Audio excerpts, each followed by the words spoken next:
bertemu lagi bersama saya Dinama Sulistiani di acara Bincang Hindu. Baik, hari ini saya kedatangan narasumber yang bernama Iwan Sudirtawan dari Institut Agama Hindu Negeri Gede Puja Mataram. Beliau akan membawakan materi yang bertema Karma Pala. Baik, saya persilahkan untuk Kak Sudi menyampaikan materinya. Baik, sebelum saya buka dengan Om Swastiastu. Teman-teman yang umat sedharma dimanapun berada, pada kesempatan yang baik ini saya akan memaparkan sedikit materi tentang karma pala. Jadi karma pala merupakan bagian dari diri manusia itu sendiri, karena setiap orang pasti membawa karma pala, baik itu dia di kehidupan sekarang, meninggal dan lahir kembali, karma pala itu tetap melekat pada diri manusia.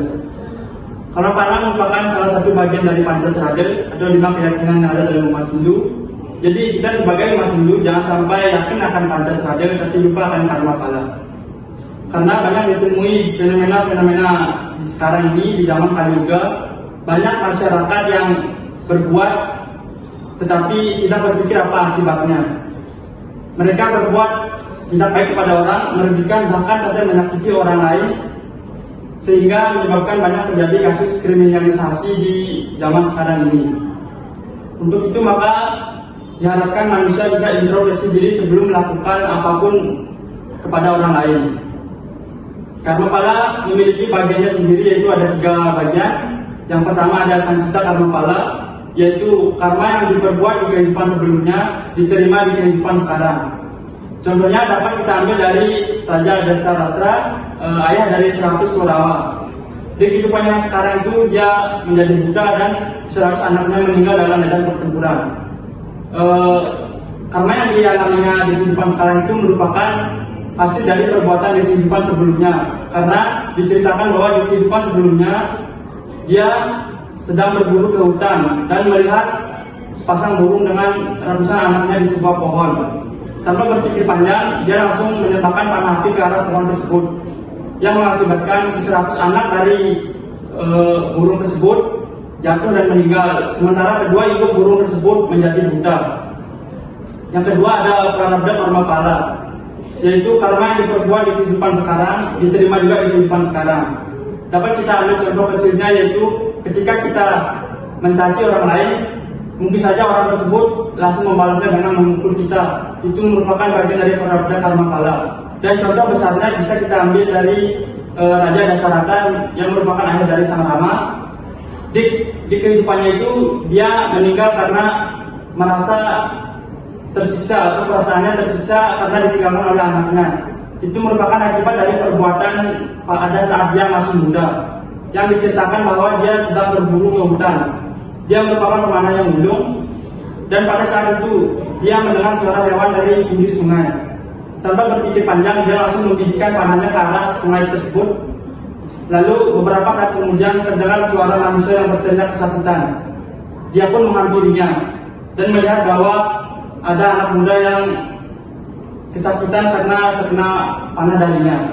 Anak muda tersebut menyampaikan bahwa menyuruh Raja Dasarata untuk membawakan orang tuanya air ke sebuah gubuk, karena orang tuanya mengalami disabilitas sehingga dia tidak bisa mencari air sendiri.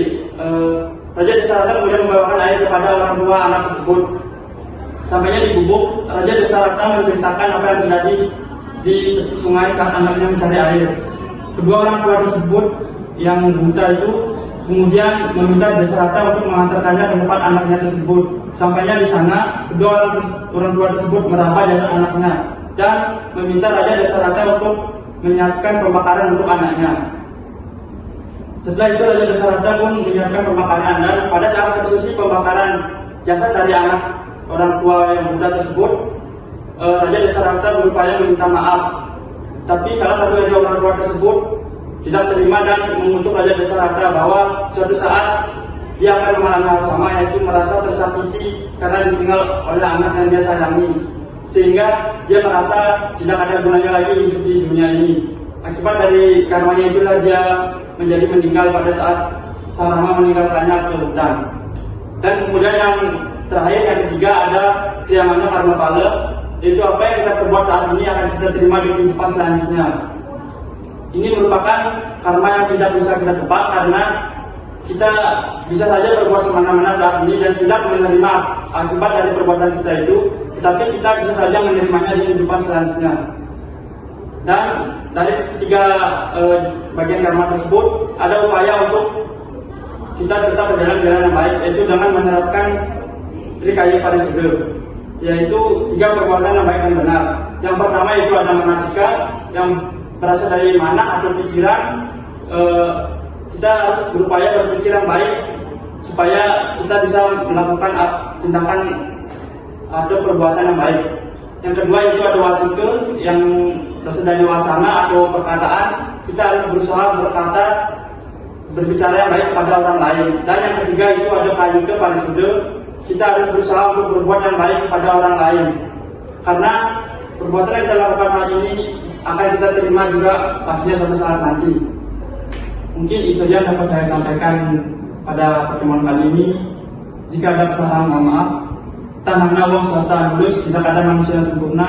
Jadi saya sebagai manusia biasa sudah barang tentu melakukan kesalahan yang tentunya tidak saya sengaja. Untuk itu saya mohon maaf dan saya akhiri dengan para santi. Om santi santi santi. Baik, materi yang telah disampaikan sangat menarik. Saya telah menyimpan pertanyaan untuk Pak Sudi. Saya pernah menemui seorang teman. Dia selalu berbuat yang tidak baik, tapi hidupnya itu berjalan baik-baik saja. Apakah dia tidak mendapatkan karmanya atau bagaimana? Baik, itu merupakan bagian dari Sancita Karma Pala dan Mana Karma Pala. Jadi di kehidupan sekarang dia selalu berbuat tidak baik, tapi tetap saja di kehidupannya itu dia baik-baik saja, beruntung. Mungkin saja itu hasil dari perbuatan di kehidupan dia sebelumnya.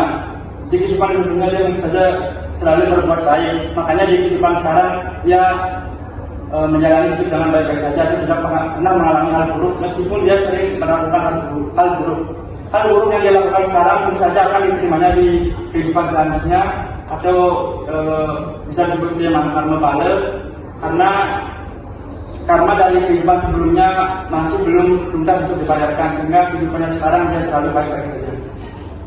Baik, dari materi yang telah Kak Sudi sampaikan, saya dapat simpulkan bahwa dari bagian 3 karma tersebut, kita harus selalu berbuat baik agar di kehidupan yang akan datang kita dapat hidup berbahagia dan dijauhkan dari masalah-masalah yang besar. Baik, terima kasih atas perhatian yang teman-teman berikan. Kita akan bertemu di bincang Hindu selanjutnya. Saya tutup dengan Parang Santi. Om Santi Santi Santi.